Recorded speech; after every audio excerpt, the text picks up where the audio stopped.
ձեզ բոլորին եւ շատ շնորհակալություն, որ միացել եք այսօր։ Եվ մենք շատ կարևոր այսօր մի վեբինար ենք սկսում, վեբինարների շարք նաեւ այսօրվանը հրավիրված է Սնունդ եւ ֆեմինիզմ անվանմամբ եւ ինչու ենք այս թեման ընդհանրապես ընտրել։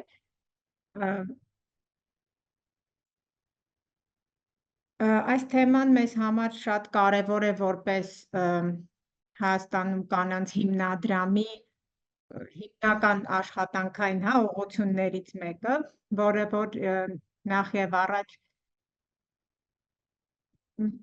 բարօրությունն է, որի վրա մենք շատ ենք կենտրոնանում, կներեք, եւ մի փոքր ուզում եմ ներկայացնել ինչու ենք մենք սկսել ընդհանրապես այս թեմայի մասին խոսել երկու տեսանկյուններից, որտեղ Հայաստանում կանանց հիմնադրամը արդեն մի քանի տարի է տարածում է եւ ոնց որ հանդիսանում է ջատագովը հենց այդ բարօրության եւ ինքնախնամքի, ավելի ճիշտ նույնիսկ կոլեկտիվ խնամքի թեմայի շուրջ եւ մեր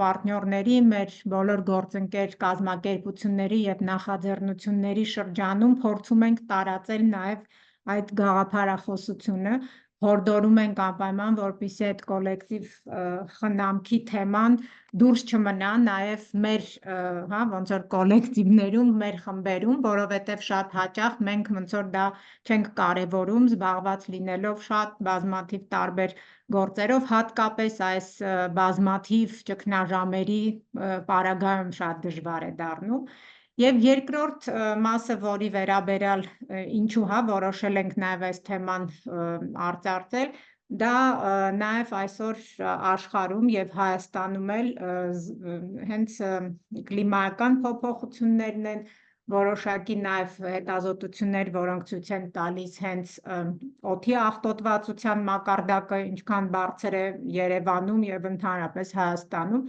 եւ նաեւ սննդի անապահովության խնդիրը, որը էլի մեզ համար որպես կանանց խնդիրներով զբաղվող հիմնադրամ շատ կարեւոր է եւ Հայաստանում էլ ունենք վիճակագրություն, որը ցույց է տալիս, որ կանանց կողմից գլխավորվող տնային տնտեսությունները սննդի այդ խոցելիության տեսանկյունից, սննդի անապահովության տեսանկյունից ավելի շատ են, քան օրինակ տղամարդկանց կողմից գլխավորվող տնային տնտեսությունները։ Եվ սա վկայում է հենց նաև իշխանական հարաբերությունների մասին, վկայում է նաև կանանց խոցելիության մասին եւ ընդհանուր առմամբ շատ նաև ոնց որ զուգակցվում է շատ տարբեր հարցերի հետ, տնտեսական, սոցիալական, քաղաքական, աշխարհաքաղաքական։ Դրա համար այս թեման ոնց որ կիզակետում է շատ տարբեր խնդիրների եւ մենք այսօր փորձելու ենք գալ թեմային իհարկե ֆեմինիստական տեսանկյունից, բայց նաեւ վստահ եմ քննարկումը կծավալվի նաեւ այդ ինտերսեկցիոնալության, ոնց որ կոնտեքստում եւս։ Ես չեմ ուզում շատ ժամանակ խլել, որտեղ մենք ունենք շատ հետաքրքիր 4 խոսնակներ այսօր, որոնք նախ շատ շնորհակալ ենք, որ համաձայնվել եք խոսել եւ այսօր կիսվել նաեւ թե ինչ որտեղ տեսական գիտելիքով, թե ձեր անձնական նաեւ փորձառություններով, մեզ համար սա շատ կարեւոր է եւ շատ շնորհակալ ենք, որ չմերժեցիք եւ մասնակցում եք եւ մենք ունենք այսօր խոսնակներ տարբեր երկրներից, ինչպես որ դուք երևի տեսել եք արդեն գրանցման ժամանակ, մեզ մոտ շատ տարբեր է, մենք ունենք տարածաշրջանից խոսնակներ, Արմինեն եւ Մարիամը Վրաստանից, ինչպես նաեւ այլ մեր երկրներից, նաեւ Սերբիայից մեր շատ լավ գործընկերուհին է եւ նաեւ Ուզբեկիստանից հետազոտող ակտիվիստ, որը ներկայումս Հայաստանում է կամ Վրաստանում, եթե չեմ սխալվում, ինչի համար էլի շատ շնորհակալ ենք, որ միացել եք։ Եվ ես սկսեմ մի փոքր ուղղակի կներկայացնեմ Արմինեին, որտեղ առաջի խոսնակը Արմինեն է Կարապետյան, եւ մենք կդնենք նաեւ չաթում իրենց մասին, մեր խոսնակների, որ դուք ավելի միգուցե կուզենաք ծանոթանալ նաեւ իրենց հետ, Արմինեին ես շուտվանից եմ ճանաչում և միշտ շատ հետաքրքիր է իր հետ զրուցել, որտև ինքը երևի Հայաստանում միակ կամ շատ քչերից է, ով այս թեմայի վերաբերյալ նաև workshop-եր է անցկացնում, խոսում է շատ և շատ հենց ֆեմինիստական շարժման շրջանակներում է այս թեման բարձրացնում։ Արմինեն ֆեմինիստ է, սոցիալական աշխատող է և հենց այդ մտքի և մարմնի բարօրության մասնագետ, ինչպես ինքը իրեն ներկայացնում է, և շատ հետաքրքրված է նաև հենց այդ միջսեկցիոնալ կապի ուսումնասիրությամբ և փորձում է հասկանալ սննդի և ֆեմինիզմի փոխհարաբերությունները, ինչը առաջին հայացքից կարող է մի քիչ բարդ թվալ, բայց այսօր փորձելու ենք այդ կապը քննարկել, ճանաչել նաև ազդեցությունը տարբեր դինամիկաների վրա, ինչպես և ինչու է սնունդը ընդհանրապես արտադրվում մեր սննդի ընտրության, հասանելիության և նաև մշակութային ընկալումների համար։ Եվ խնդրում եմ Արմինեին հիմա կփոխանցեմ մեր այս վիրտուալ միկրոֆոնը և խոսելու է Արմինեն ուսումնասիրելով սնունդը, ֆեմինիզմը և քաղաքականությունը թեման։ Խնդրեմ Արմինե ջան։ Մերսի Գոհար ջան, ողջույն բոլորին։ Իմ ձայնը երևի նորմալ լսվում է, չէ՞։ Ես լսում եմ նորմալ, այո։ Երևի մնացածն են։ Ոնց Գոհարն ասաց, ես երկար ոնց որ տարիներ հետաքրքրվում եմ այս թեմայով ու շատ ոնց որ ինքը նաև անձնական փորձից է բխել, բայց նաև իմ քաղաքական տարբեր պայքարների ընթացքում եմ սկսել ուսումնասիրել, մտածել, չգիտեմ, նայել այս թեմային մի քիչ ավելի մանր ու մի քիչ ավելի խոշոր։ Ընդհանրապես շատ ուրախ եմ, որ այս թեմայով խոսվում է, որովհետև Հայաստանում քիչ է խոսվում ֆեմինիզմի ու սննդի, առհասարակ ֆեմինիզմի ու շատ մի քանի այլ շատ հարցերի հետ կապը։ Ու նաև շատ ուրախ եմ, որ տարբեր կարծիքներ ու տարբեր մոտեցումներ կարանք այսօր քննարկենք միասին։ Ես այսօր մի քիչ կուզեմ ավելի խոսեմ, չնայած մեր ժամանակը մի քիչ կարճ է, բայց կուզեմ մի քիչ ամփոփ ներկայացնեմ ձեզ ինչ որ ինչ շատ հիմա հետաքրքիր է, դա նա ոնց է սնունդը կապվում շատ այլ պայքարների հետ, ոնց օրինակ հակագաղութային պայքարը, գաղութացման դեմ պայքարը, հայրիշխանության դեմ պայքարը և մի շարք ֆեմինիզմի հետ փոխհատվող այլ պայքարներ։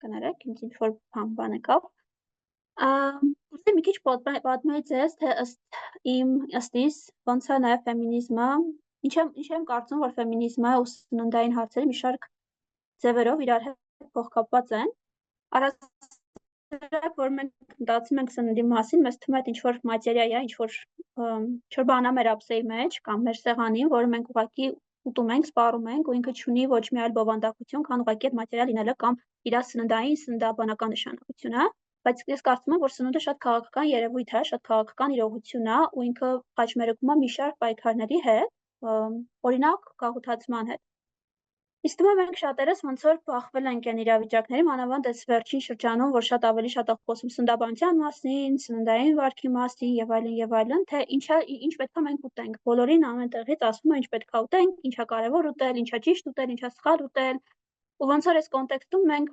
երբեմն բաց ենք թողում այն, թե ինչքանով է այս ումից է գալիս այս միտքը մեզ, ով է մեզ թելադրում այս գաղափարները, ով է մեզ պարտադրում կամ ստիպում կամ հրամցնում այս մտքերը։ Օրինակ, կարող եմ օրինակ բերել այն մասին, թե ոնց շատ բնիկ մարդկանց ստիպվել է տարիներ շարունակ, հարյուրամյակներ շարունակ հրաժարվել իրանց իսկ սննդից գաղութարանների շնորհիվ ու պատճառով, որի պատճառով էլ շատ մարդիկ օրինակ բնիկ ժողովուրդներից ունեն, չգիտեմ, մի շարք առողջական խնդիրներ։ Օրինակներից մեկը կարա լինի, որ շատ երբ որ իսպանացիք օրինակ սկսեցին գաղութացնել մի շարք տարածքներ, իրենց հետ տարան ինչ որ կենդանիների, ստիպելով օրինակ բնիկ ժողովուրդներին այդ տարածքում ապրող սկսել սպառել իրանց սնունդը, իրանց կենդանիներին կամ այդ կենդանիներից ստացվող որոշակի նյութեր, օրինակ կաթ եւ կատնամթերքային արտադրանք։ Ու ոնց որ այդ պատճառներից մեկն է,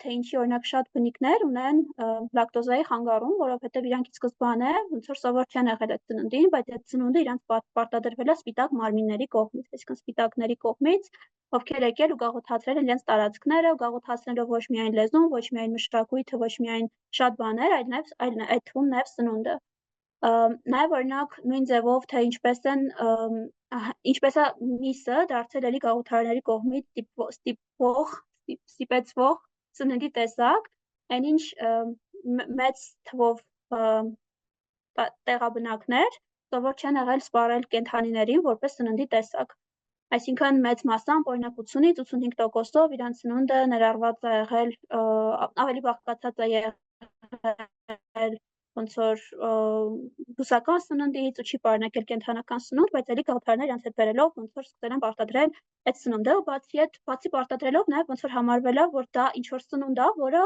բարձր սնունդ է, որը վեհ սնունդ է, որը արժան սնունդ է, իսկ օրինակ բուսական սնունդը ինքը այդքան կարևոր սննդի տեսակ չի։ Այստեղ նաև ինչ որ ոնց հարստության եւ ունեցվածքի շուրջ խոսակցություններն ըստի շատ կարևոր, որտեղ միջև հիմա դեռ շարունակվում է այն խոսակցությունը, որ միսը դա օրինակ միս սպառելը կամ կատնամթերք սպառելը դա բարեկեցության մասին է խոսում, դա ինչ որ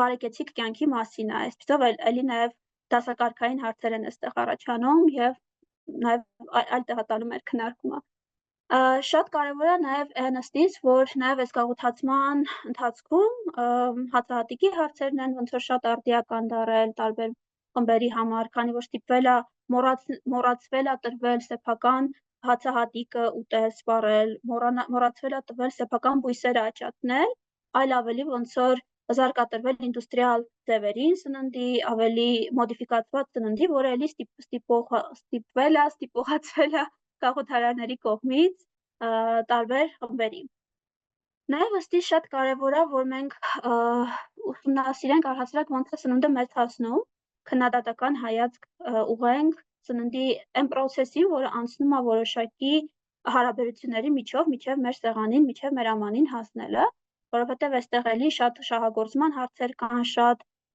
տարբեր խմբերի ներգրավելու հարցեր կան, նույն կենդանիների շահագործման հարցեր, ու շատ արդիական եմ համարում ոնց որ հատկապես նաև ոնց որ խոսակցություն նաև կլիմական ճգնաժամին է գնում, նաև կլիմական ճգնաժամի հարցերը այսպես այստեղ քննարկել, թե ոնց է սնունդը հասնում առհասարակ մեզ, ինչ պրոցեսների միջով է անցնում։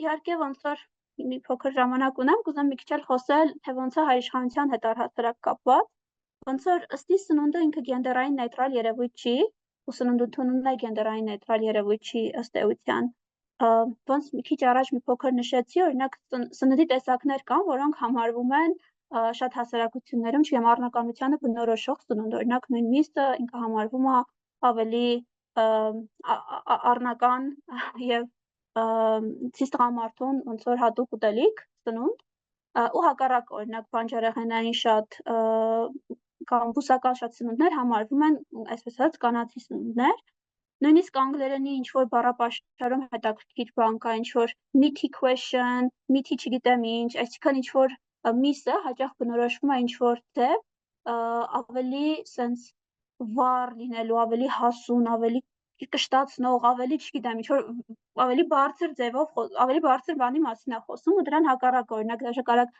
նկատած լինեք, երբ որ մենք խոսում ենք ինչ որ բանի մասին, ինչ որ բույս ենք անվանում, ինչ որ իրավիճակներ կամ ինչ որ զգացողություններ, որոնք ավելի ոնց որ պասիվ են, ավելի, չգիտեմ, անարժեք են, այսպես ասած, նույնիսկ մեր բառապաշարում այս բառերը շատ հաճախ օգտագործում ենք հենց այն իմաստներով, որ իր մեջ պարունակում է լիքը քաղաքական հարաբերություններ։ Ու նույն օրինակ դուք կարաք մեր, չգիտեմ, մեր մշակույթում եւս նկատած լինեք, որ, չգիտեմ, միսը տղամարդուն, պապան հեսատուն է գալու գործից պետքա միս տանք, տղամարդուն շատ միս է պետք, չգիտեմ, միսը իրան ես էսի ինչը կուտեմ կամ ինչ որ ծաղր, որ այս սալատը ես, այս աղցանը ես չեմ ուտի, էսի, չգիտեմ, կնոջ կերակուրը եւ այլն։ Այսինքն նույնիսկ այստեղ կարանք տեսնենք, թե նույնիսկ մեր առօրյա խոսակցականում, այսպես ասած, մեր մշակույթում ինչքան տարածված է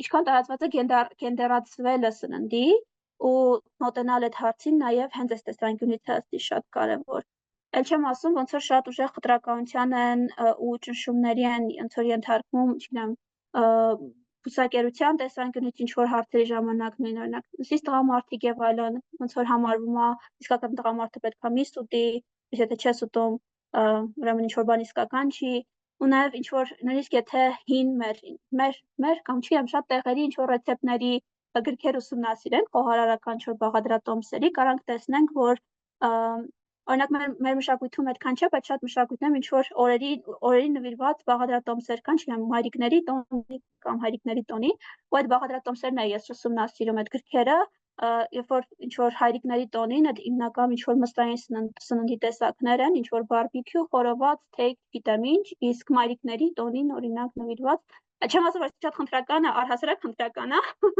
բայց բաղադրատոմսերը էլ ավելի խնդրական են, որ ավելի ինչ որ աղցան, տորտ, չգիտեմ, թեթև ինչ որ թեթև կերակրատեսակներ, թեթև համարվող։ Այսինքն շատ կարևոր է ըստիս, որ մենք նաև հիշենք ու խոսենք ու քննարկենք այն մասին, որ սնունդը առհասարակ նաև գենդերային նեյտրալություն չունի, ու նաև թե այն ոնց ենք մենք վերաբերվում, ոնց ենք նույնիսկ խոսում սննդի մասին կամ վերաբերվում մեր սննդին, ինքը էլի որոշում է շատ քաղաքական ճնշող համակարգերի պատճառով։ Նաև վերջին շրջանում մեզ անդադ շարունակելով ոնց որ էլի գաղութացման թեման, ինչ որ հրանցում է սնունդ, որը մենք նույնիսկ համարելով դա ոնց որ շատ առողջ սնունդ, ոնց որ համակարգը ասեն շատ խիստ բաժանում է դրել ինչն է առողջ սնունդ, ինչը ոչ առողջ սնունդ, ինչա պետք ուտել, ինչ չէ, ու ասեն ինչ որ հետաքրքիր մոտեցում կա, ոնց որ ամեն ինչ վնասակար է բացի իմ արտադրանքի, այսինքն համակարգի լեզուն դա է, դու ամեն ինչ վատ է, բայց իմ արտադրանքն ուրիշ է, ու նաև հрамցում է ինչ որ սնունդ, որը մենք նույնիսկ չենք մարսում, այսպես ասած, չգիտեմ, օրինակ վերելով նույն ավոկադոն, որ հիմա շատ մոդայիկ սնունդ է դառել, ինքը էլի ինչ որ գաղութացման հետաքրքիր ասպեկտ ունի, թե ոնց է ներկայացում ինքը որպես շատ կարևոր առողջ սնունդ, ու դա ուտենք մենք շատ առողջ կլինենք, ու դա այն եզակի առողջ սննդներից է, բայց օրինակ այն թե ոնց եմ մարսում ես ավոկադոն ու ոնց է մարսում օրինակ Կալիֆոռնիայում գտնվող մարդը ավոկադոն, դա լրիվ տարբեր պրոցեսների մասին է։ Ոնց որ երբ որ վերադառնանք նույնիսկ այն լակտոզայի հարցին, ոնց են շատ բնիկ մարդիկ ունեն լակտոզայի մարսման խնդիրներ, որովհետև ոնց որ մեր մարմինը ինքը ուղղակի մեկուսացված իրողություն չի, ինքը շատ կապված է նաև այն տեղին, այն հողին, որտեղ մենք ոնց որ մեծանում ենք եւ ապրում ենք այն սոցիալիզացիային, այն մշակութային հանգամանքներին, որ կան մեր կյանքում, ու դրա համար ոնց որ նույնիսկ այն սնունդը, որը հрамծվում է ոնց որ Եվրոպայի արևմուտքի կողմից առհասարակ, ինքը ոչ միայն ոնց որ հաճախ անհասանելի է, օրինակ շատ թանկ է, շատ դժվար է իրան ճարել, ինքը ոնց որ շատ էլի արտոնյալության մասին է, բայց այդ նաև մարմնի կողմից ինքը լավ չի յուրացվում, ու այսպիսի օրինակներ ոնց որ շատ կան, բայց վերջերս ընկերուս հետ նաև քննարկում ենք, որ դրան հակառակ, ինչքան որ մենք մեզ վերադարձնում ենք ոնց որ մեր մարմնի իմաստությունը, մեր կոլեկտիվ իմաստությունը, այնքան ավելի առողջ ու ապաքինված է լինում ոնց որ մեր կոլեկտիվն ու մենք, ու նույն, չգիտեմ, շատ տեղային պրակտիկաների մասին մոռանում ենք, ու այս վերջերս խոսում ենք ընկերներից մեկի հետ ավելուկի մասին, երբ որ ավելուկը, օրինակ, մեզ շատերիս ոնց որ շատ ճանաչելի եւ սիրելի միգուցե բույս, ինքը աճում է Հայաստանում այն տարածքներում, որտեղ մարդիկ հատկապես ունեն դրա կարիքը, իր միջի սննդարար նյութերի, ինքը աճում է այն ժամանակ, երբ որ մարդիկ հատկապես ունեն դրա կարիքը, չգիտեմ, ու բացի ավելուկից նաև էլի մի շարք ոնց որ կերակրատեսակներ, մի շարք բույսեր, մի շարք ուտելիներ, իրանք ոնց որ շատ ներդաշնակության մեջ են գտնվում բնության հետ, ու երբ որ մենք ոնց որ սկսում ենք ոնց որ հետ վերադարձել մեզ այդ մեր իմաստությունը, մի պահ ոնց որ կանգ առնել այս համակարգի թելադրածների մեջ, ոնց որ նաև մեզ հետ ենք վերադարձնում այդ ամենը, ոնց որ սկսում ենք ոնց որ մեզից խլվածը մեզ հետ վերադարձնել, որտեղ նաև համակարգը սենց մի պահ ունի, որ ինքը մեզ վախեցնում է լինել ինտուիտիվ, նույն առումով օրինակ ծնվել ինտուիտիվ, վախացնելով Եվ շատերս լսած կլինենք, որ ահա եթե սկսեմ ինտուիտիվ սնվել, սա որը չիփս ու կոլակ ուզեմ, բայց այդ հանցոր համակարգի շանտաժն է մեզ։ Այդ իրականում այդպես չի, հակառակը ոնց որ ինչքան դու քեզ ես վերադարձնում քո ինտուիցիան ու քո ոնց որ քոնը քեզ, այնքան քո մարմինը հետ չի ուզում այդ ամենը։ Ու ոնց որ այս շանտաժի մեջ թվում է նաև արժի ոնց որ այս մասին նաև մտածել ու տեսնել, թե ոնց կարանք օրինակ կոլեկտիվորեն նաև ապաքինվել, որովհետև այս ամենը բերում է նաև առողջական խնդիրների։ Ինքը ոնց որ ազդում է մեր կոլեկտիվ առողջության վրա, մեր անձնական առողջության վրա, այստեղ ոչ մենակ ֆիզիկական առողջության մասին եմ խոսում, այլ նաև հոգեկան առողջության, որովհետև այս ամենը միմյանց հետ փոխկապված բաներ են, ու ինձ թվում է իմ ժամանակը երևի թե արդեն սպառվում է, չէ՞։ Այո, Արմենյան, այո, շատ մեծ հաճույքով շարունակենք լսել, բայց երևի Մերսի այո, շատ, շատ շնորհակալություն։ բան էի ձեզ պատմելու, բայց ոնց որ ինչքան տենց կարողացա տեղավորվել, կիսվեցի, ուզում էլի առիթ կունենանք խոսել։ Շնորհակալություն, շատ հետաքրքիր էր Արմենե ջան, իսկապես մեծ հաճույքով լսում եմ ու շարունակեի տենց լսել երկար քեզ, բայց նաև այլ ունենք հետաքրքիր ելույթներ։ Ես տեսնում եմ, որ որոշ մարդիկ ձեռք են բարձրացրել, բայց պիտի խնդրենք, որ ձեր հարցերը պահեք վերջում, որտեղ մենք ունենալու ենք հիմա եւս 3 ելույթ, որից հետո արդեն խնդրենք, որ կարող եք ձեր հարցերը ուղղել, կարող եք նաև գրել չաթում ձեր հարցերը, մենք մեծ սիրով կանրադառնանք դրանց, բայց հիմա ես կուզենայի խոսքը փոխանցել շատ իմ լավ ընկերուհի, գործընկերուհի Վրաստանից, Մարիամ Չանչալեշվիլիին, եւ նախ ուզում եմ նաև մեր հենց կանանց հիմնադրամի սոլիդարությունը հայտնել այսօր Վրաստանում պայքարողներին, մարդիկ այսօր արդեն երկար մի քանի շաբաթ է պայքարում են երևի բոլորիս համար, բոլորիս ազատության, այն մեր տարածաշրջանում ավելի դեմոկրատական տարածաշրջան լինելու համար, հա, ինչի համար մենք էլ շատ շնորհակալ ենք իրենց եւ գիտեմ, որ Մարիամն էլ այդ պայքարողներից մեկն է, ընդհանրապես Վրաստանի կանանց հիմնադրամը։ Ես շատ սիրով ներկայացնում եմ Մարիամին։ Մարիամը սոցիոլոգ է մասնագիտությամբ եւ նաեւ գենդերային ուսումնասիրությունների մասնագետ եւ նրա հետաքրությունների շրջանակներում եւս մտնում է հենց կոլեկտիվ խնամքը, մարմնի առողջության եւ հասարակությունների քաղաքականությունների մարդաբանությունը եւ Մարիամը ներգրաված է թե քաղաքացիական հասարակությունում, թե ավելի ակտիվիստական գործունեության մեջ, թե հենց Վրաստանում կանանց հիմնադրամում աշխատում է որպես ծրագրերի ղեկավար, բայց նաև դասավանդում է Թբիլիսիի պետական համալսարանում եւ դասավանդում է ֆեմինիստական տեսություն առարկան եւ նաև Մարիամը հանդիսանում է «Քաջ աղջիկներ Վրաստանի անցյալից» մանկական գրքի համահեղինակը եւ այսօր շատ հետաքրքիր մի թեմայի շուրջ է Մարիամը մեզ հետ զրուցելու, դա առողջության միֆն է եւ հատկապես կապիտալիստական խտրական համակարգերում ինչն է համարվում առողջ, ինչը չէ, ով է որոշում ինչն է առողջ եւ ընդհանրապես այդ վիզուալիզացիան առողջի, ինչպես է կապիտալիզմի պարագայում, ընթանում, շատ հետաքրքիր թեմա է եւ մենք կարծում եմ շատ անգամ նույնիսկ մեր ֆեմինիստական շարժումներում, ֆեմինիստական քննարկումներում քիչ ենք անդրադառնում այս թեմային, շատ շնորհակալ ենք Մարիամին, որ այսօր որոշեց մեզ հետ կիսվել այս թեմայի շուրջ իր գաղափարներով։ Խնդրեմ Մարիամ։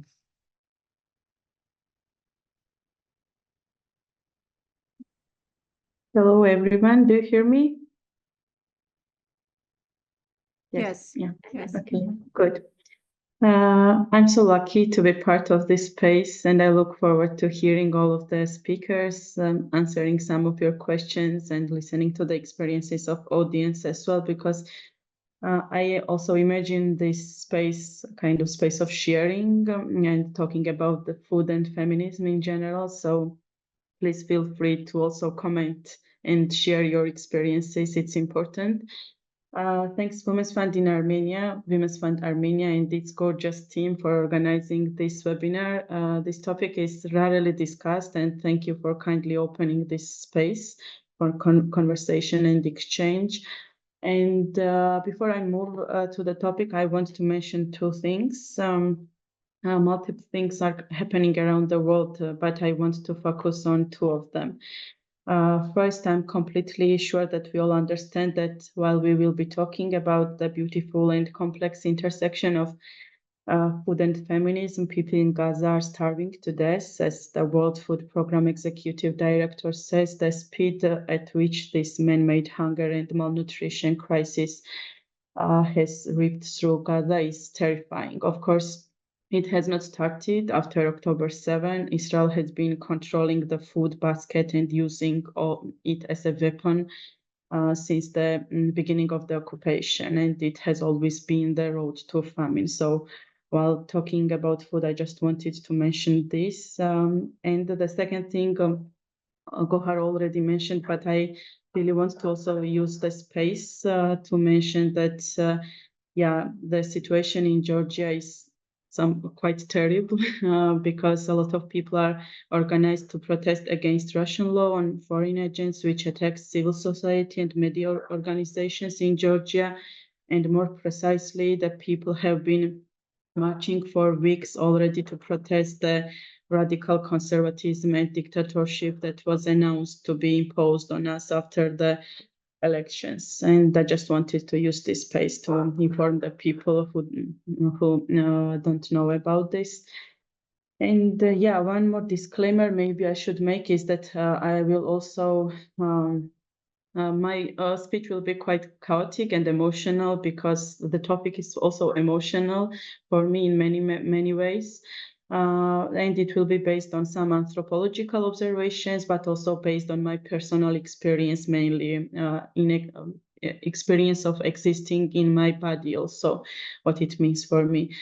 And maybe it's a sign that I'm talking about the food and feminism from where I grew up. And sorry for barking and all the voices that are in the background, but I'm in my hometown because we last week celebrated Orthodox Easter with pasca, red eggs, some various salads of local vegetables, etc.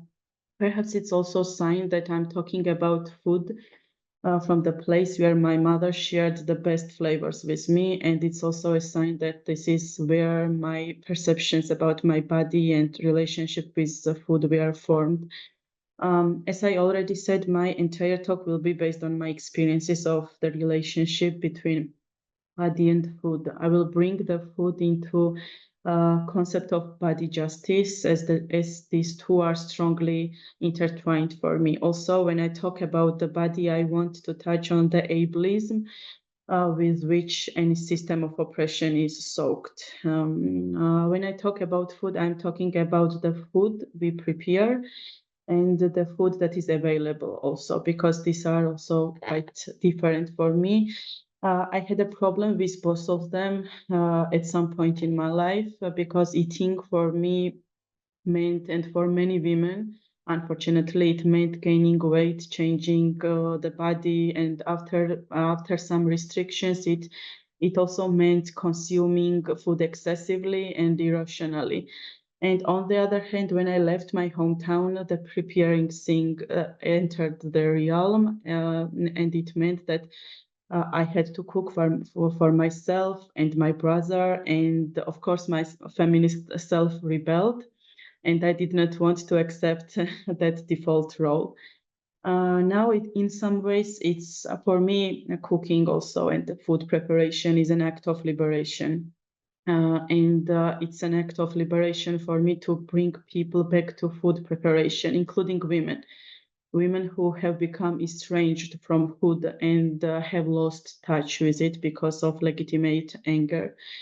On the other hand, this liberation seems hilarious for too many women who are tied to cooking routines, and we all know because of gender expectations. The issue of access to food is a huge topic and a separate subject of research, and I will not be able to cover it today. Especially in critical theories of gender and development, we see how poverty reduction efforts have collapsed and food overproduction and waste have increased. And also the question of nutrition intersects with ethical issues related to veganism, and Armina explained it quite well, which I cannot cover today, and it's good that Armina talked about it. It is for me, I consider it as one of the main pillars while talking about food and food justice. Although my subject of interest is the body and food and the liberation of the bodies that comes from eating and living harmoniously with food, today I will focus also on the issue that global neoliberal consumer culture has introduced to us, and it is a healthy food. and the concept of healthy food. And if you want to look better and if you want your skin and hair to glow, they say that you should eat healthy. Eat healthy because you are what you eat. Eat healthy and all your problems will be gone. And what does healthy food mean also? How accessible is it to everyone? Is the new capitalist logic of food healthy? What do bioproducts mean? Should not being healthy mean having access to food rich with protein, fiber, good fats, etc.? Does not eating healthy food mean that women have not been given a toxic relationship with food since childhood? Does not eating healthily mean that you can have the time and opportunity to plan your meals, listen to your heart and appetite, cook the recipes that your loved ones used to make, and go back to eating peacefully, which is becoming harder and harder in the modern society? And all of these questions should be asked, and I understand that they are also not easy to answer, but at least we should pose them while talking about healthy food and the concept of healthy eating. This issue also leads to medical paradigm for me that comes into play regarding food and the body, especially for different bodies, fat bodies. The only prescription you are given is to live a healthy lifestyle and eat healthy. And the reality is that inequalities of all kinds, including gender, ethnicity, age, and class, affect our bodies, and they cannot be fixed by the false concept of healthy food only. Biomedicine focuses on specific diseases and their cures. Human holistic health is not the center of attention. Diseases are considered to be completely natural phenomena that are not connected to the largest social and cultural systems or access to proper food. As a rule, the medical system will not heal the whole body. It is skilled in healing various organs of the body, and this is considered as failure. So biomedical practitioners do their best to prolong human life as much as possible, regardless of the condition in which the patient will continue to live. This is where the ableist aspect of the system also comes in, which only considers specific bodies and does not see the visible and invisible limitations and disabilities that people and communities have. The system does not see suffering bodies. The system cannot and does not heal these bodies. It treats the symptoms and not care for the bodies when they are healthy. And yes, to be healthy, it's not an individual decision, as the capitalist systems say to us that it is our decision. And medical anthropologists even believe that humans will never fully learn effective remedies for illness until they understand the cultural behaviors, attitudes, values, and larger socio-political environment in which we live. And this, of course, includes also food, why we eat, what we eat in our countries and communities, how we heal also through the food, how do we search for specific herbs and plants to heal our visible and invisible wounds, yes. And anthropologists are increasingly aware that biological and social factors must be taken into account to reduce human suffering. Thus, medical anthropology develops the direction of biocultural synthesis and says that medicine can effectively cure illness, but it alone cannot determine why some groups get sicker than others, or why the effectiveness of treatment varies from one group to another.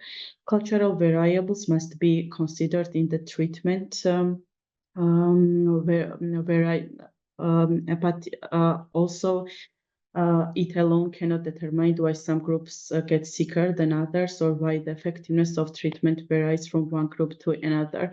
Cultural variables must be considered in the treatment or disease, and they also believe that the biomedical paradigm, the system by which doctors are trained, should be seen as part of a culture that has forgotten about holistic body and divided humans into parts. And returning to the issue of healthy eating and healthy food, where does healthy food fit into this medical paradigm? What does it cure? Who is it for? Does healthy restrictive eating heal our bodies, or an equitable fair environment in which nutrition is safe, ethical, and accessible? One of the topics that I also want to discuss is body positivity, because when we talk about body and food, there is always kind of concept of body positivity pops up, because it's, I mean, we see it everywhere on Instagram that you should accept your body and you should love your body. And I just wanted to mention it because for me, body positivity is also linked to nutrition and food. And I believe that loving our bodies does not only mean loving them as they are. Loving our bodies involves implementing nutritional practices as well that heal our body and soul and lead to genuine body appreciation. I wanted to mention this because when I'm praising being in the form that we are, I don't only mean body positivity, which does not include meeting the needs of our bodies. Body positivity is not for real people with real struggles. It is not for disabled, for fat or trans people. Love your body is not an easy option for men. It's not easy to just love your body. In most cases, we need much more than just loving our bodies. We want our needs to be understood and met, and we need proper food that is accessible. And finally, when I mentioned the myth of health in the title, it comes from the myth of normal that I was poisoned with the previous year when I was reading Myth of Normal by Gabor Mate. And here I want to mention that the myth of both health and normal exist in modern unjust systems, and it's important to mention it. It is difficult to believe that today it is possible to achieve health and the so-called normality in these systems, and this should become the initial stage of our healing, because we cannot be normal anymore. And realizing this is already a relief, and for me this is also some kind of road to healing. And we should also realize that we don't decide whether we will be healthy. We don't decide whether we will eat food that will not starve and restrict our bodies, but will nurture and heal them. And releasing this is the first step to leading the way to the liberation of our bodies. And in the end, the reminders I want to share are some quotes and part of poems I have read on social media channels about food, body justice, and fat activism. And I will end my speech repeating these kind of mantras that concern our individual and collective selves as a women and queer people mainly. Don't be ashamed of the size of the food on your plate. Food is one of our oldest inheritances, and we should celebrate without shame at our appetite or fear of our bodies. I still feel like the world is a piece of bread. I'm holding out half to you. You should not earn food. It just should be available to prepare and eat. You deserve to feel full. Your body deserves nourishment like the trees deserve soil. Your body has as much right to take up space as does a mountain. Thank you. That's all. Oh, thank you so much, Mariam. It was absolutely incredible. Thank you so much. Thanks also for putting everything into political context, because quite often we see it as our individual personal issues or issues of small collectives. But thanks a lot for all these linkages and for reminding us, situating us where we are today, and that a lot of people around the world, while we're talking about food, they really are starving, and there are a lot of issues concerning food and really surviving, not just talking about how healthy they can be. But thanks a lot for all this really power dynamic also in the presenting this in the context of feminism, and especially how it affects more marginalized bodies, I would say. So thanks a lot. I'm sure, I see there are comments already in the chat, and thanking you also for this political grounding of the topic. And we will come back to all the comments and questions. Just be patient because we still have 2 more great speakers. Okay, yes, անցնեմ հայերենի նորից եւ ուզում եմ ներկայացնել շատ հետաքրքիր էլի մի խոսնակ, որը մեզ այսօր ներկայացնել է Ուզբեկիստանի տեսանկյունը։ Ընդհանրապես ուզում եմ նշել, որ մենք շատ տարբեր առիթներով իհարկե համագործակցում ենք, հանդիպում ենք տարբեր երկրների, թե կանանց կազմակերպությունների, թե հիմնադրամների հետ, բայց ցավոք կենտրոնական Ասիայի ֆեմինիստական շարժումը, կանանց կազմակերպված ավելի, նաև կազմակերպությունները կամ ակտիվիստները այդքան էլ հաճախ չեն հանդիպում այդ շրջանակներում, ինչը էլի հետաքրքիր հարց է քննարկման, որտեղ է այդ շարժումը, իսկ մենք գիտենք, որ կենտրոնական Ասիայի շատ երկրներում շատ հետաքրքիր շարժումներ են առաջանում եւ այդ թվում նաև ֆեմինիստական շարժում, բայց այդքան էլ հեռու չի մեզանից, բայց ցավոք հաճախ չենք լսում եւ այսօր շատ ուրախ ենք, որ մեզ միացել է Շոխինախոն Բախրոմովան, ինքը Ուզբեկիստանից է, բայց սովորում է Հայաստանում եւ աշխատում է որպես հաղորդակցության գործընկերության մասնագետ եւ իր ողջ գործունեությունը նվիրված է ընդհանրապես հենց կանանց հզորացմանը, առաջնորդության, մենթորային ծրագրերի միջոցով եւ նա նաեւ ուսումնասիրում է եւ քարոզում է շատ հետաքրքիր մի փիլիսոփայություն, սրտի խաղաղություն են փիլիսոփայությունը եւ հավատում է գաղափարների ուժին, անկեղծությանը եւ քաջությանը եւ շատ նաեւ տարբեր կանանց հզորացման, կանանց աղջիկների հզորացման նախագծերի հեղինակ է Եվ այսօր մենք սիրով հրավիրել ենք նաև Շոխինախոնին, որպեսզի ներկայացնի սնունդը, կանայք եւ իշխանությունը Ուզբեկիստանում։ Խնդրեմ, խոսքը փոխանցեմ Շոխինախոնին, ինքը արդեն կներկայացնի մեզ ավելի մանրամասն թեման, որը նաև նշենք, որ օրինակ անձամբ ինձ համար էլ շատ նոր թեմա է եւ մեծ հաճույքով կլսեմ եւ հետո կարծում եմ քննարկում կծավալվի նաեւ այս հարցի շուրջ։ Մերսի։ Thank you. Ready to take over the floor. My name is Shokhinafan Bakhromova. You can call me just Shahina. Currently, I'm based in Georgia, Tbilisi, also connected to Tbilisi State University as I'm finishing my 2nd semester of the program. And today I'll be sharing some of the things I think very important to me personally, but also I realize we will be touching, I'll be conventional. I have a little presentation so that we have a little structure here. I hope it's, it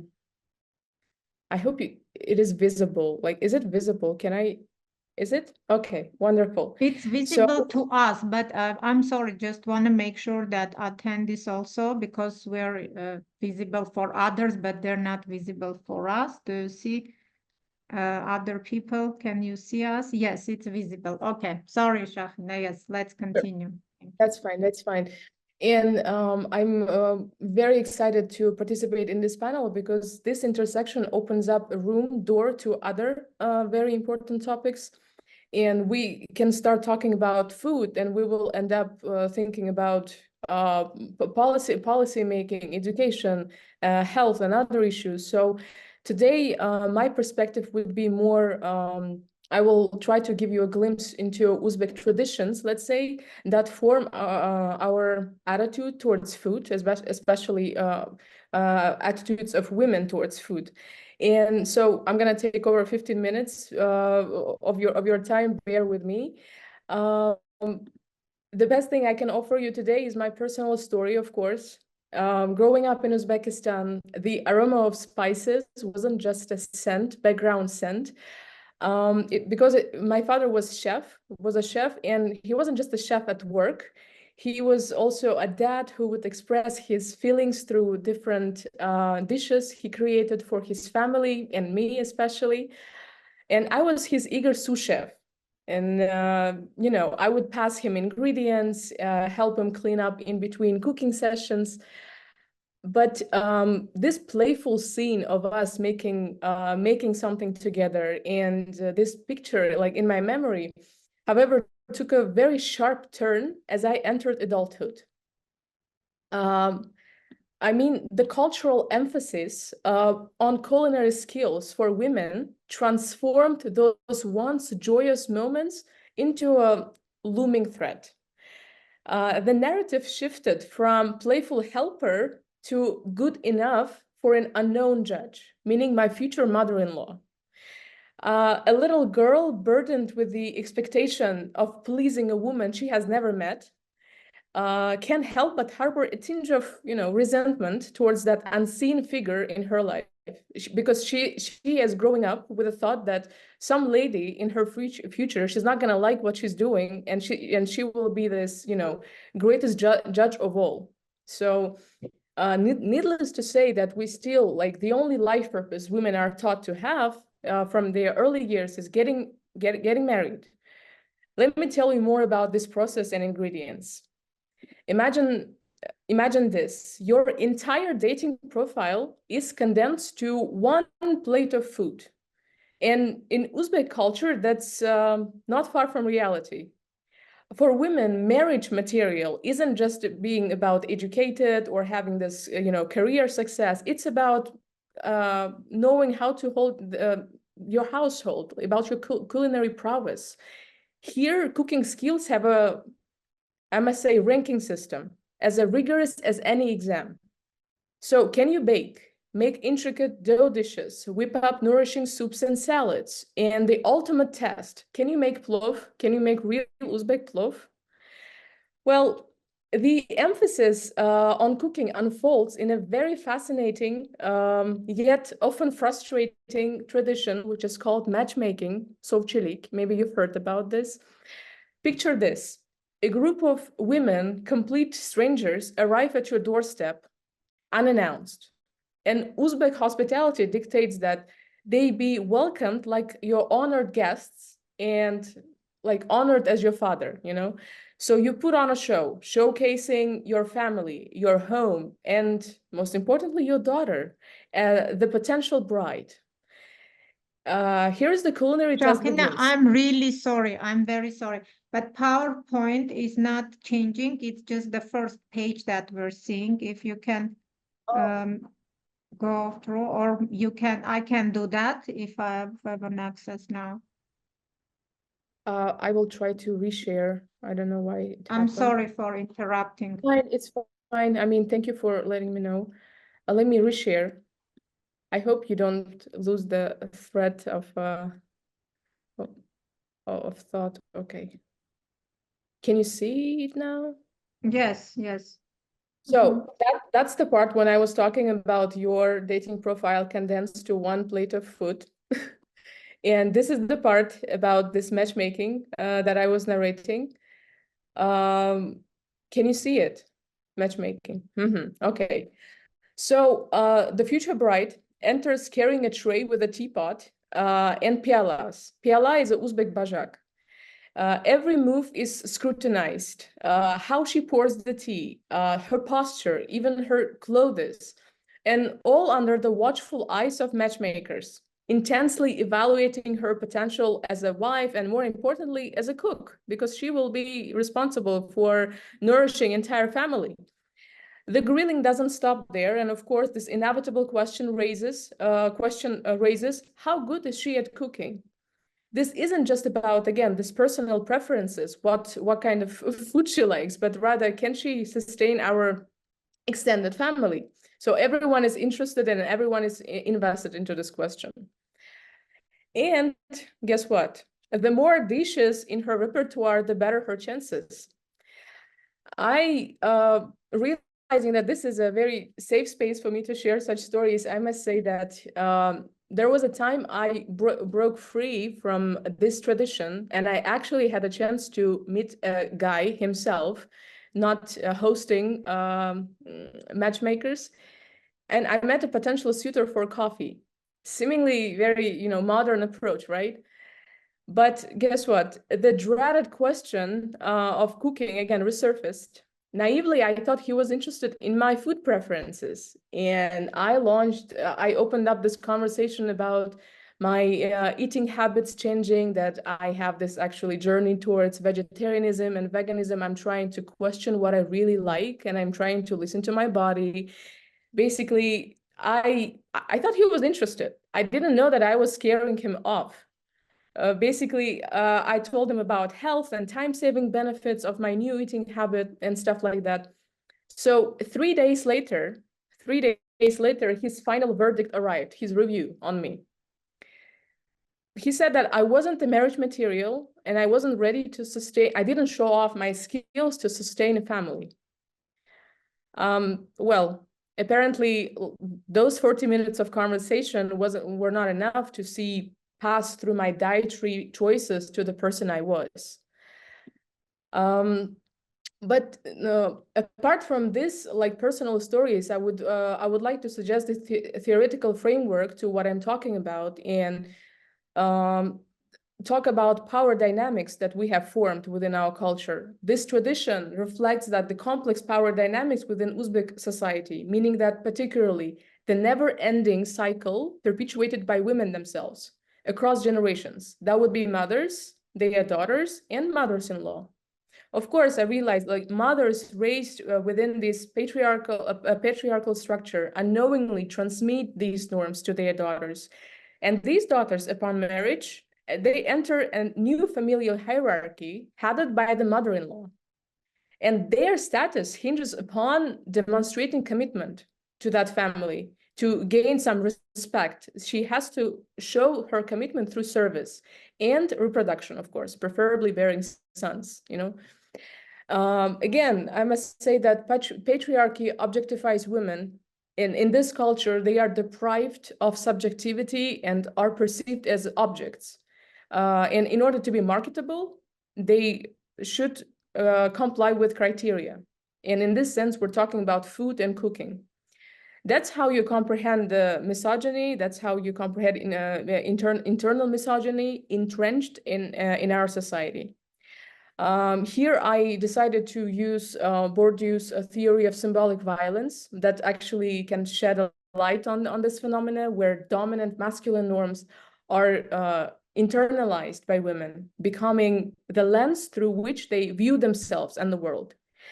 And this again reinforces the imbalance, where women are not only pressured to fulfill specific reproductive roles, but also become vessels for national identity, religious codes. So it goes beyond these topics.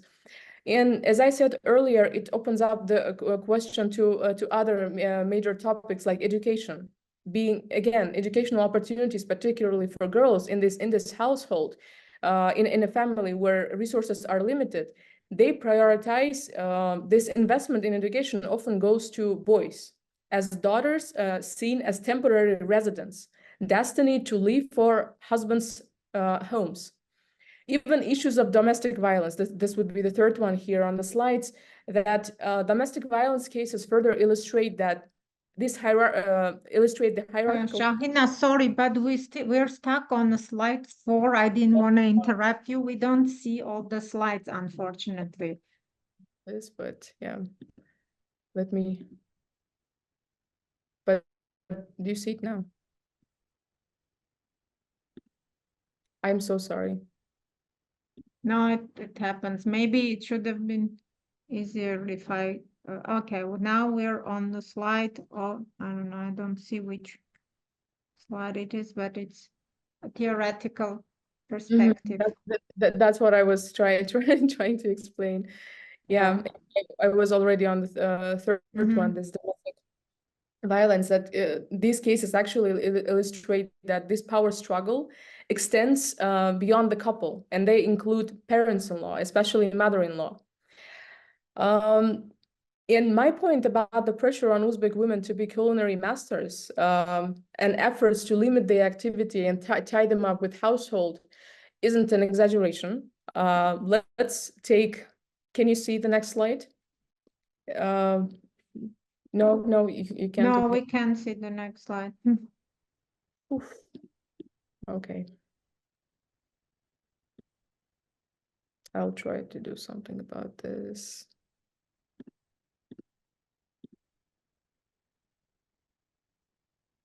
Is it visible now? Yes. Okay, I'm gonna leave it like this so that at least you see something. I don't lose anything. Here I'd like to look no further than the popular Uzbek television show called Olov Kelin. It literally translates fire bright. This reality program pits mothers-in-law and their daughters-in-law against each other in a high-stakes cooking competition. Here, daughters-in-law are tasked with the grocery shopping and cooking entire meals, while mothers-in-law stand as critical judges and evaluating their every move. This program, I realize, can be entertaining for some, but also very unsettling because it highlights the very pressure placed on Uzbek women who should prove their value to the family through service that they actually can. And it, again, reinforces the notion that a woman's value is tied to her ability to cook, to serve the family, perpetuating the cycle I described above. And being some time ago, like being in the bridal market myself and being exposed to this culture, it really left a bitter taste in my mouth, to be honest. And again, it highlighted this, as much as I love Uzbek traditions, which are very rich and vibrant, I think it's really high time to reevaluate some things, reevaluate the menu for what truly makes a successful marriage or happiness for a person. And speaking of reevaluating, as a decent Uzbek, I cannot leave you without a little speech about plov again. And plov is like major life milestones are centered around food, and especially cooking plov, funerals, weddings, birthdays. Plov is more than just a food, and it's a cultural tapestry. The secret lies not just in the ingredients, cumin being the game-changing spice, or the perfect damlash skill, meaning this is the process when the rice soaks up the flavorful broth. But also, it also shows us this communal spirit that binds all together. And it's interesting to observe that there are actually traditions that reinforce the idea that plov is a masculine domain, dish mainly cooked by men, served by men, and devoured in social settings where women are not invited. But today, as I have this chance to, look at my own culture from a different perspective together with you, I suggest whatever is written on the slide, let's reframe the narrative. Imagine plov as a magnificent queen and a testament to tireless efforts of Uzbek women. And each grain of rice, this is a symbolic hope, dreams, and struggles for recognition. Though they may not be the ones wielding the ladle at major events, because they are mostly dominated by men, they are unseen labor, the preparation, the meticulous selection of ingredients forms the very foundation of this beloved national pride, a beloved dish. I know that we have time limitations. That's why I'm going to switch and tell that my culinary journey took a very unexpected turn in Armenia. There I discovered a contrasting cultural perspective where food wasn't a test. Food was a love language again. An Armenian home, that feeling of boundless hospitality resonated with me deeply. And now imagine me in Uzbek bridal market, the one who can bring not just Uzbek heritage, but also warmth of Armenian home. Perhaps I could offer my future mother-in-law, instead of some intricate dish, I don't know what's going to happen if I offer hatsu panir with some kanach. Or what if I can offer, instead of piala of tea, delightful surj. As my journey continues, and I will carry my Uzbek identity, my deep love for Armenian warmth and abundance, I know that I may not be the perfect bride by tradition, I'm confident that my love expressed through diverse culinary tapestry and will find a home where it's truly appreciated. So, merci Shad for listening, and sorry for technical issues. Thank you very much. Thank you so much, Akina. Thanks for this very, very interesting journey that it's really admiring. Thanks a lot for also for sharing your personal stories. It's really very touching to hear. And there are a lot of similarities we can find, I think, in our cultures. And it's just, yeah, thanks a lot. And I hope we will hear you more in our webinars, but also in general for the Armenian audience. Now you're in Georgia. That's really eye-opening for us as well to be, to know about all these things. Thanks a lot. Եվ մենք եւս մեկ շատ հետաքրքիր խոսնակ Սերբիայից Մարիա Յակովլևիչն է, որ մեզ միացել է, եւ ուզում եմ ասեմ, որ մի քիչ մենք ոնց որ փորձեցինք անդրադառնալ արդեն տնտեսական նախադրյալներին, տնտեսական, քաղաքական, հենց սննդի ռեժիմի Արմինեն մի փոքր դրան անդրադարձավ իր խոսքում եւ ընդհանրապես թեման շատ քաղաքական է, ինչպես որ դուք արդեն տեսնում եք, եւ չենք կարող խուսափել հենց տնտեսական հարաբերություններում սննդի ուսումնասիրությունից եւ շնորհակալ ենք Մարիային, որ ինքը այդ թեման է այսօր մեզ ներկայացնելու։ Մարիան Սերբիայից է, սերբ ֆեմինիստ է, բայց նաև շատ մեծ փորձ ունի նաև այլ երկրների ֆեմինիստների հետ համագործակցության, այդ թվում նաև մեզ հետ, եւ նա շատ տարբեր շարժումներում է, իհարկե ֆեմինիստական, բայց նաև ձախ շարժումներում, կանաչ եւ այսինքն շատ այլ այդ ինտերսեկցիոնալ շարժումներում միշտ ներգրաված է եղել եւ իր հետաքրությունների ոլորտը բավականին բազմազան է, մինչև ուրեմն քաղաքական վերլուծություններ, հետազոտություններ, մինչև այդ հենց կոլեկտիվ խնամք եւ ավելի շատ այդ միջանձնային հարաբերություններում, սոցիալական հարաբերություններում նաեւ կոլեկտիվ խնամքի եւ ինքնախնամքի հարցերը եւ այսօր Մարիան մեզ ներկայացնելու է սննդի ռեժիմների տնտեսական նախադրյալները եւ էթիկական եւ քաղաքական հետևանքները մենք սրանով կեզրափակենք այսօր, բայց կարող ենք հետո իհարկե էլի հետ գալ նաեւ այլ թեմաներին, բայց ինչպես որ սկսեցինք, դրեցինք այդ քաղաքական, ոնց որ հիմքը այս քննարկման կուզենանք նաև դրանով ավարտել։ Խնդրեմ Մարիա եւ շատ շնորհակալ ենք, որ համաձայնվեցիր խոսել այսօր։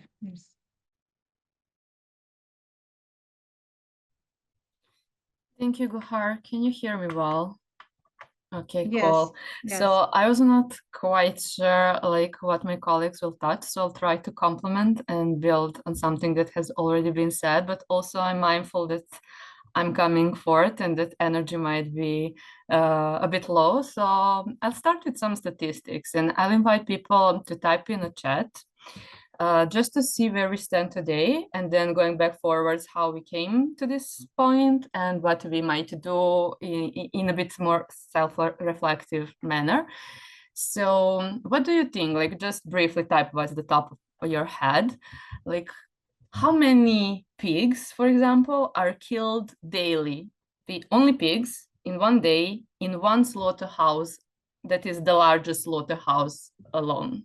So what would be your estimation? Any number that anybody could pop up? I'm just interested if people have 2,000, not even close, go far more. 500. So 32,000 pigs are killed daily in the world's largest slaughterhouse. And how much you mean that average meal, globally looking, travels from the farm to the supermarket? How many kilometers in average? Any estimation? Thousands. Well, 2,040 something kilometers from farm to market. And then if you're looking, for example, in the land that we have available, third of that land we use, arable land, we use for livestock production. And if you're looking into water, 70% of our fresh water, so not including seas and stuff, but fresh water we use for agriculture. And then one that is super interesting for me, like how many liters it takes to produce 1 kilogram of beef. How many liters of water you think would take?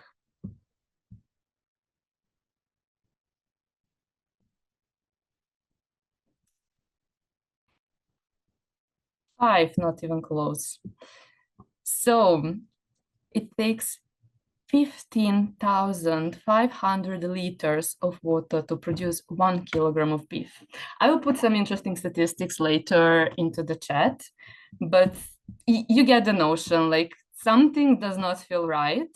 And I really appreciate how my colleagues set like the multidimensional entry points to examine this.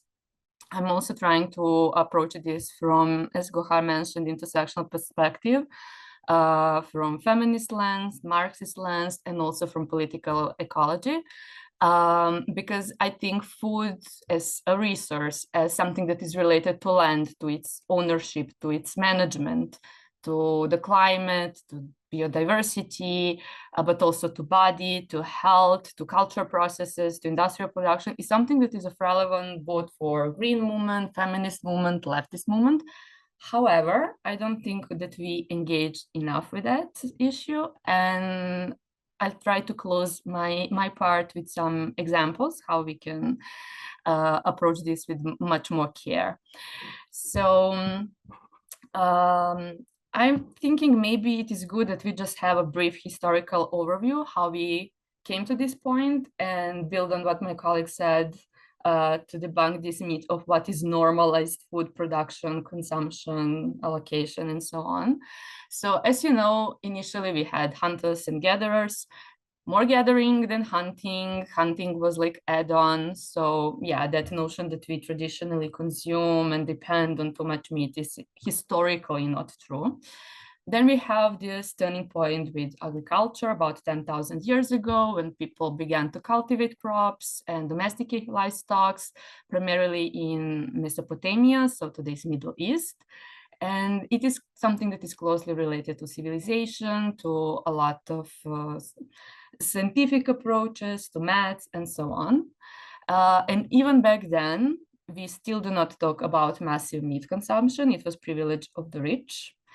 Then during medieval era, if we look, for example, into feudal Europe, we still have like significant issues with producing feed, but also with consuming it. Transportation back then was outrageously expensive, and it was difficult to preserve it in the long run. Mostly people preserve it like through salting or smoking or pickling.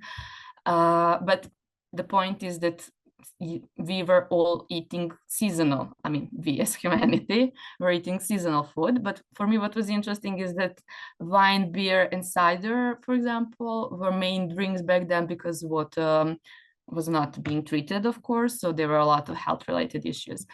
And then for me, is interesting this dimension of religion, economy, and food, because we have crusades. And crusaders brought to Europeans, for example, if we are talking from this Europe-centric perspective, brought a lot of new flavors, new spices, but it also is still like what you eat and how you eat is still a matter of your social status and prestige. And of course, there are a lot of costs related to how we preserve our food. And then if you look a bit closer to us in modern era, let's say at the beginning of 80s, we started like industrial age, industrial revolution. We start to see substantive changes. We have new machinery that makes cultivation easier, packaging, shipping, storing, and so on. And that dramatically changed our food regimes.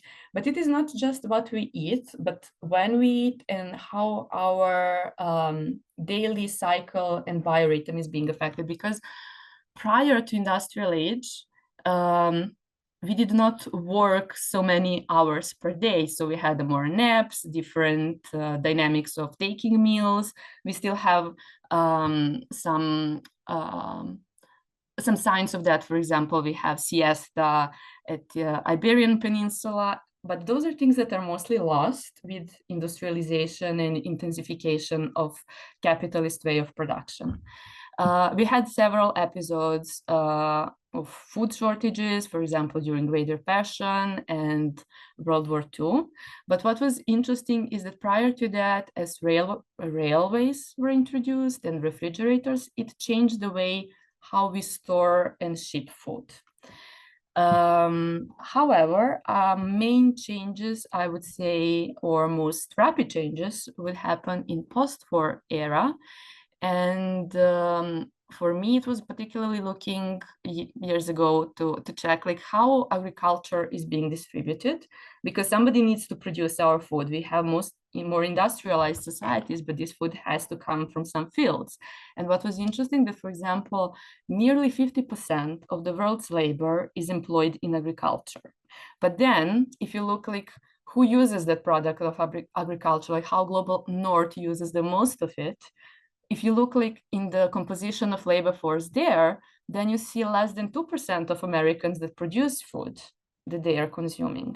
So it is very interesting, this balance of where food is being produced, where it's being transported, and what is happening if it's not used. And around a third of the whole amount of food that we produce annually is being wasted, destroyed, if we do not if it's not being sold. And it is terrible in the current situation where people are not having equal access to the food worldwide. So I think that there are so many layers that I just want to like unpack a few of them. But if we look further like in technical developments and introduce on all the new plethora of appliances we use, from micro oven to anything else, it dramatically shapes like not just what type of meal we have, like less cooking, more pre-made food, but also what kind of ingredients we use, where we eat, what kind of social interaction that creates, and so on. And here for me, what was important in this post-war era is that because I'm coming from Serbia, from former Yugoslavia, I think we had one good part of socialist heritage, and that is that we tried historically to remove part of domestic labor to the social level, to socialize food production, because it was important for the participation of women in the labor market. We needed them to have less work back home. So what was done in Yugoslavia, we introduced public kitchens, which are not like what today are considered to be like kitchens for the poor, but it was considered kitchens for everybody. So you have kitchens in a daycare, in a school, in your factory, you have kitchens for pensioners. And the logic was, if you socialize food production and food consumption, it leaves more space for other types of social engagement. And I think it was very important. Unfortunately, most of them are destroyed today, but it was, for me, part of nice heritage of that era. But when I'm looking into all of this from a feminist perspective, I mean, you can use so many dimensions, but what I'm considering is like power dynamics and violence that are embedded in all of these processes related to food and consumption.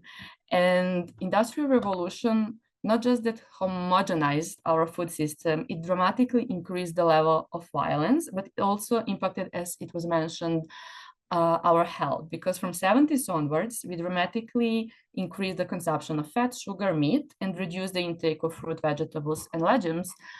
And then when we focus only on meat, the way how we cultivate it, it's highly unnecessary. Like we are served meat from genetically distorted animals that are raised in inhumane conditions, that are abused, brutally killed, processed, packaged in some shiny wrappers, and put into supermarkets. And chickens are, for example, modified to grow so fast that their bones cannot sustain that level of meat and muscles. And they die in terrible conditions or are being brutally slaughtered. And this industry is so ruthless, but not just to animals, also to humans involved in this process. Because if you look into farmers, like from this class perspective, they are drowning in debt to stay afloat into this capitalist market because they need to keep constantly borrowing to stay in the game. And it really impacts globally markers because they are competing against large-scale companies. And then if you look from the level of healthcare, we are using so many antibiotics and developing then allergies and then using more money to deal with consequences of such substances that we are taking through our food, that it really does not make any sense. And then if you look into people who are working there, most of them are undocumented migrants. I mean, when I'm talking about like massive industrial complexes that create this food. And if you look into environmental level, like we are using so much land that leads to deforestation, that destroys our biodiversity, because like more than 70% of the animals that we have are domesticated animals that we use for food. So we completely destroyed our ecosystem. We then have, of course, soil erosion, water pollution, and so on. So this really does not make any sense. And I'm putting into chat some things that I would recommend that you can use for further exploring. One film, called, maybe many of them who are interested into it already looked it. For those who are new to the topic, it's interesting. So film is Earthling, and then there is this book, The Sexual Politics of Meat, that is very interesting for me because it looks into this patriarchal framework regarding meat, like and mapping patterns of treating female and animal bodies through objectification, fragmentation, and consumption. So what we're supposed to do? Obviously, you would expect me to say go vegan, and yes, but with care, because I mean, it's not, vegetarian and veganism is not something new. Like, historically, it's been present in many religions, in many cultures, and even in Europe, it's not new. I mean, first vegetarian cookbook was published in 1849. It was called Kitchen Philosophy for Vegetarians. And first vegetarian societies was founded in America in 1850s. And the word vegan was firstly used in 1946. So it's not like this is some new trendy lifestyle, but it is something that we can be cautious in embracing. Why I'm saying cautious? Because even something that is being offered now, like as vegetarian products, we should be very careful if it is coming from these large companies that are producing food. For example, if you are opting for coconut milk, be mindful because it might be picked up by chained monkeys in Thailand. So it is still perpetuation of animal abuse throughout the system. So it's not like simple answer, just go there, but it is us being very cautious how to move in that direction. And I'm encouraged to see that like institutions, for example, like UN are issuing reports calling for less meat production, removal of dairy-based projects in order to sustain people's health and well-being, but also to protect our environment. Yet, I think it is very difficult to achieve within the capitalism. Hence, I think these things need to go hand in hand.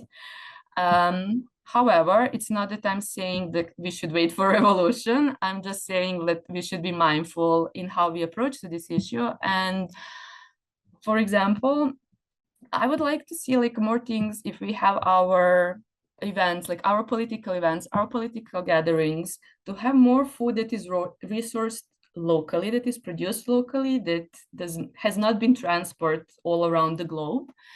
And I don't know, buying from farmers and not from the supermarkets or whomever.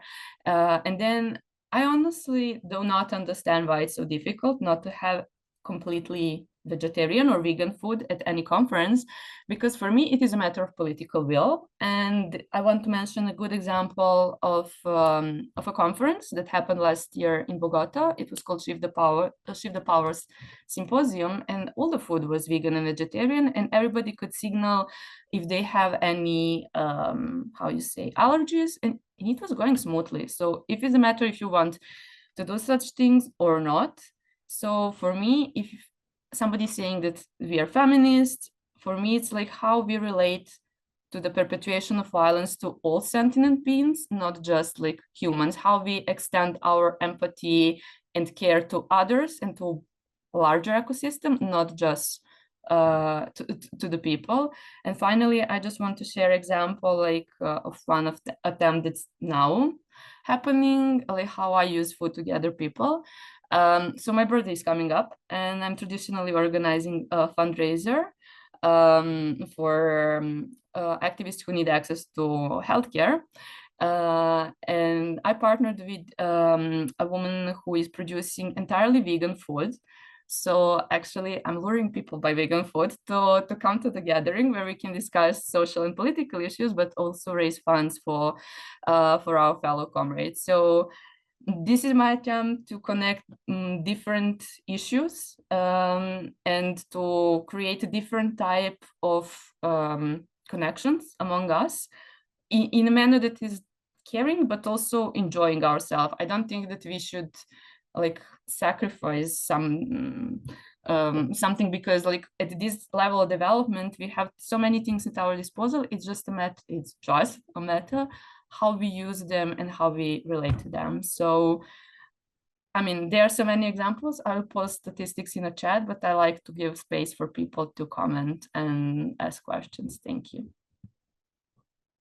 Thank you, Maria. Thanks a lot for all these statistics and for the really very important information and for reminding to all of us about, about how we should be as a feminist and how we should really sometimes maybe, try to outreach better sources of food and just, we as a Women's Fund, we're also trying our best, but it's not always that we're like 100% mindful. So thank you so much for reminding all of us about it.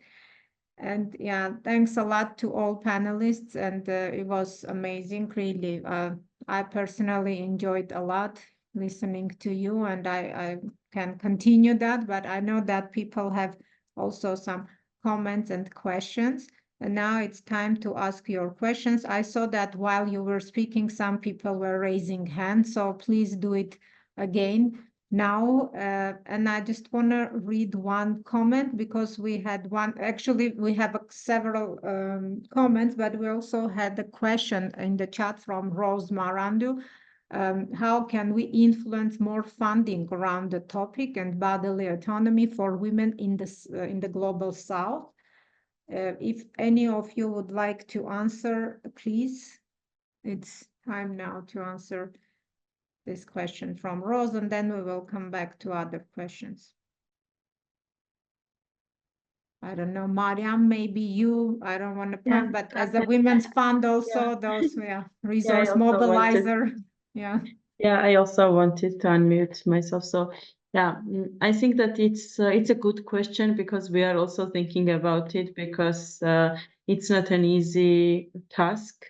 But still, as a Women's Fund, for example, in Georgia, we are working on the topic of sexual rights, SRHR topic. So then we tried to approach this topic in a broader lens. So we started talking about, for example, health justice and the body autonomy topic. So we really try to somehow add some topics in the field and also somehow advocate also this with the donors, because sometimes I have this feeling that we can also create the agenda. So when we sit together and think, for example, in the organizations and in the movements, when we sit together and discuss what it means for us and what topics we should include in our agendas, then I think it is easier somehow to advocate for this. So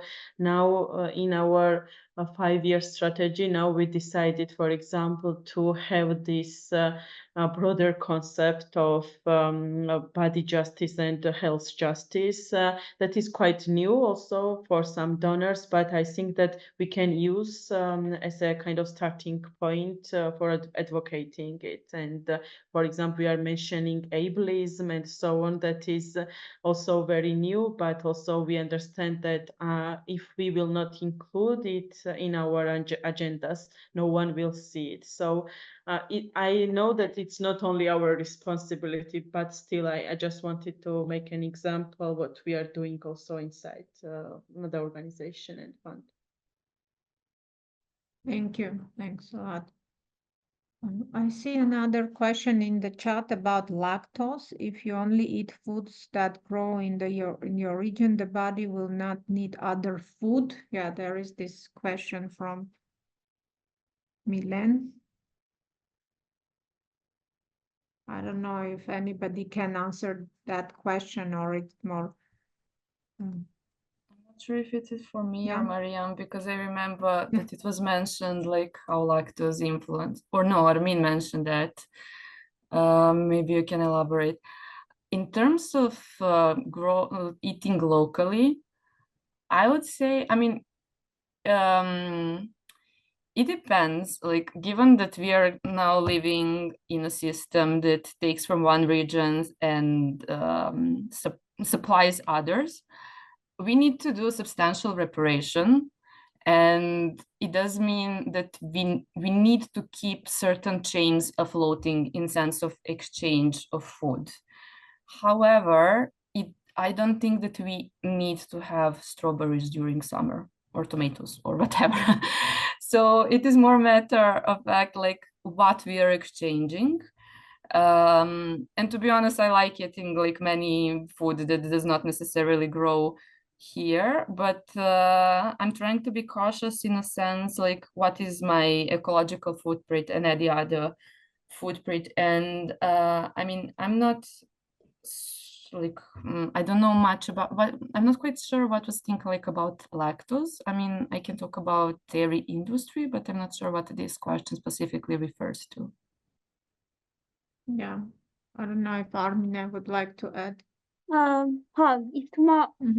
Ուզեմ մի քիչ ասել այդ լոկալ աճացվող սննդի մասին երևի, արդյոք մեր մարմինը կուզի ինչ-որ մի բան։ Առհասարակ ոնց որ իմ փորձառությունից, նաև ես մարդ եմ, ով հիմա ապակինման մեջ է սննդային վարքի խանգարումից, ու իմ համար ոնց որ միշտ կարևոր է եղել հասկանամ ինչ է իմ մարմինը ուզում, ու հաճախ իմ մարմինը զգում եմ, որ չի ուզում ոչ թե ինչ-որ մի տեսակ սնունդ, օրինակ, չգիտեմ, ելակ, այլ իր տեքստուրան է ուզում, իր համն է ուզում, իր հոտն է ուզում, այսինքն ինձ թվում է սննդի հետ հարաբերությունները մի քիչ ավելի կոմպլեքս են ու ավելի շատ բաներ են պարունակում իր մեջ, քան ընդհանրապես ինչ-որ մի սնունդ ուզելը, օրինակ որ նոր հարցն մասին էր, թե արդյոք մեր մարմինը ուրիշ բան էլ կուզի թե չէ, ըստ իս ոնց որ շատ կարևոր է զգալ առհասարակ մարմինը ինչ է ուզում, ինչ տեսակ սնունդ է ուզում, որովհետև ոնց որ ձմռան ընթացքում հաճախ ուզում ենք օրինակ ավելի տաք սնունդ, ավելի ջերմացնող սնունդ, ու ոնց որ Մարիան էլ ասաց, շատ հաճախ ոնց որ չենք ուզում ելակ, ոնց որ մեզ միգուցե այն որ ելակը միշտ հասանելի է մեր աչքի առաջ, միշտ գովազդվում է, միշտ ոնց որ հասանելի են առումով չէ, որ ինքը ֆինանսապես օրինակ հասանելի է, այլ են առումով որ խանութում կա օրինակ, ինչի չէր լինի, օրինակ, չգիտեմ, մի 30-40 տարի առաջ օրինակ, այսինքն ոնց որ մարմինն էլ ունի իր ռիթմերը, որով որ ինքը ինչ-որ տեսակի սնունդ կարող է ուզի, ու ոնց որ այդ սնունդի պահանջն է, ոնց որ ավելի կարևոր մեկ-մեկ դիտարկել, իսկ լակտոզայի հետ կապված հարցը ես էլ ճիշտ ասած չհասկացա, թե ոնց որ կոնկրետ լակտոզայի մասին ինչի շուրջ կարանք ոնց որ քննարկենք։ Շնորհակալություն Արնե ջան։ Եթե ես ճիշտ եմ իհարկե հիշում, Հասմիկ Գևորգյանը ինձ թվաց ձեռքեր բարձրացնում, եթե դեռ այստեղ եք Հասմիկ ջան եւ դեռ հարցը դեռ ուզում եք տալ, խնդրեմ։ Եվ ընդհանրապես եթե էլի հարցեր կան, խնդրում ենք հիմա ժամանակն է տվեք, կամ եթե ինչ-որ բանով ուզում եք կիսվել, կարող եք գրել։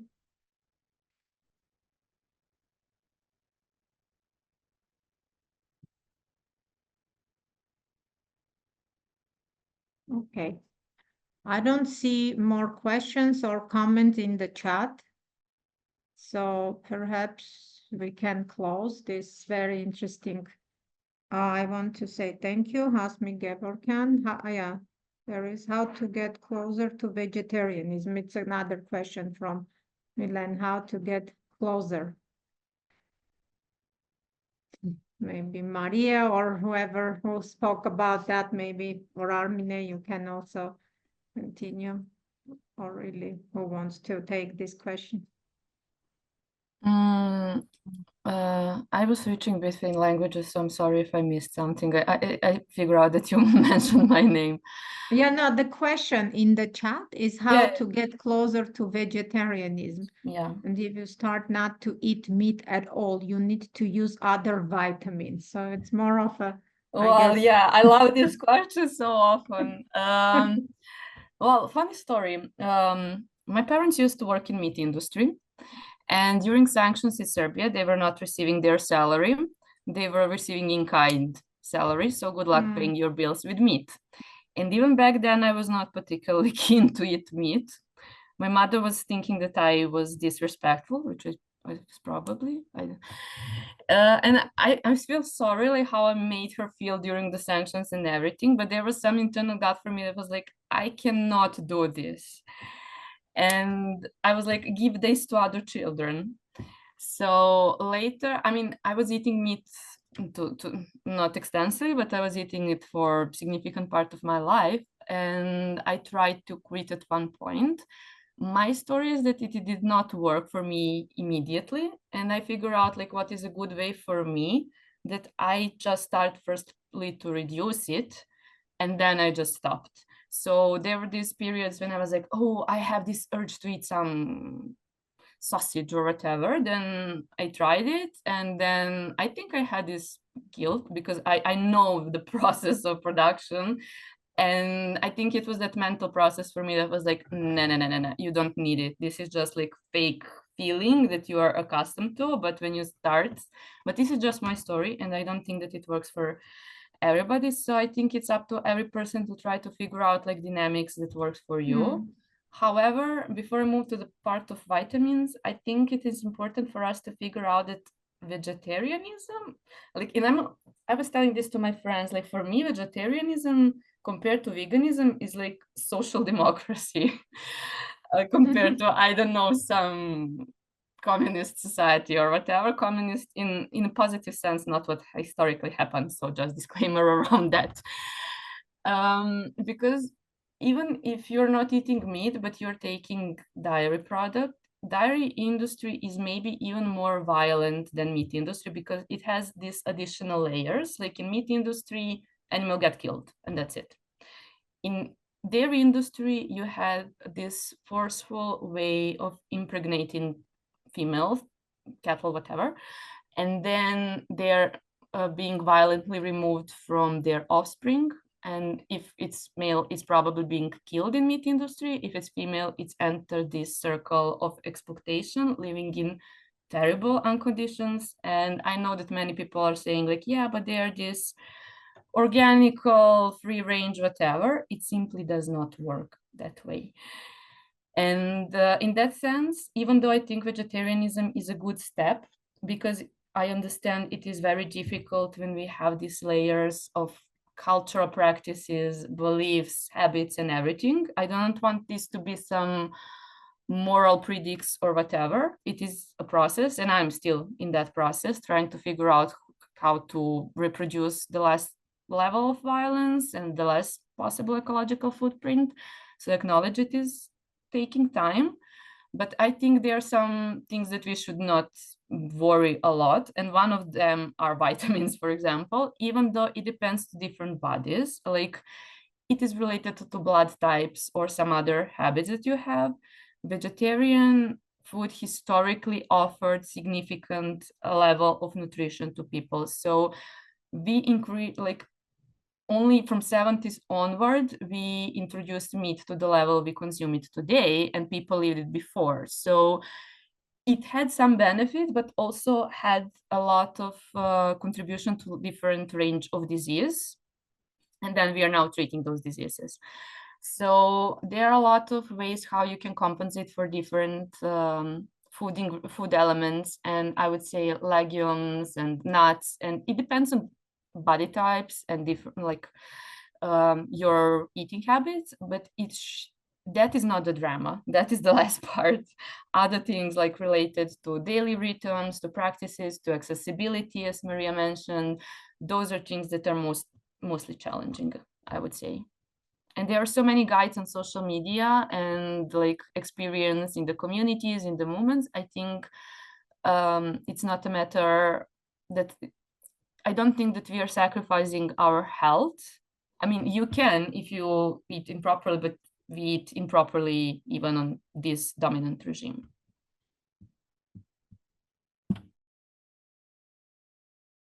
Thank you. Yes, please. Jacqueline, please. Yes, I just wanted to add on that non-violence should be applied on every single level, even towards yourself, especially when you are trying to do this transition from, let's say, a meat-based diet to vegetarianism or veganism. And for me, it was a slowly questioning day by day what is on my plate and when do I feel the most safe when I see certain products on my plate. And again, it took a year maybe to make this full transition to say no, not to want meat. If you don't have this like conscious click in here, then nothing's gonna work. By forcing yourself not to eat it, maybe you're being violent towards yourself and towards your needs. So basically, I would like to again reiterate what Arminia said before about questioning your needs, why you want to eat certain product, in the sense that would be meat, and also being kind to yourself even in this question. So that's the key, like slowly not forcing any idea, even this one, into yourself. Thank you. Yeah, thank you. That's a great point to conclude really our conversation, being kind to ourselves, because there is too much pressure from everywhere on us. I think we should be really kind to ourselves and take really slower steps maybe, or to go to with the way that we think that for our body and mind will be the most convenient, the most appropriate at that point of life. And I think, yeah, we can really conclude here because I don't see more questions. Maybe I don't see them, but I think that was the last question and comment. So I really want to express my big gratitude to our panelists today. Thank you so much for your time. And thank you for your interest in this topic, because it's a new topic. It's not a topic that we, for example, in Armenia, we hear a lot about it. As I mentioned, the first person was Armine, who started to talk about food and feminism and promote the idea. And I think we would like to continue with you also speaking, enlarging and talk more about this. And as I said in the beginning, for us, it's an intersection of really climate justice, gender justice, feminist justice, but also well-being and collective care, which as a fund we prioritize and would like to continue. Thanks a lot. And thank you to Mariam Yeghazarian for translating. Mariam Jan, thanks a lot. And to Emotion Studio for all this technical organizing. And we'll see each other hopefully soon. Please accept our invitations for next similar webinars. We would be really delighted and honored to have you again. Thank you. Thank you so much. Thank you. Thank you. Merci. Yeah.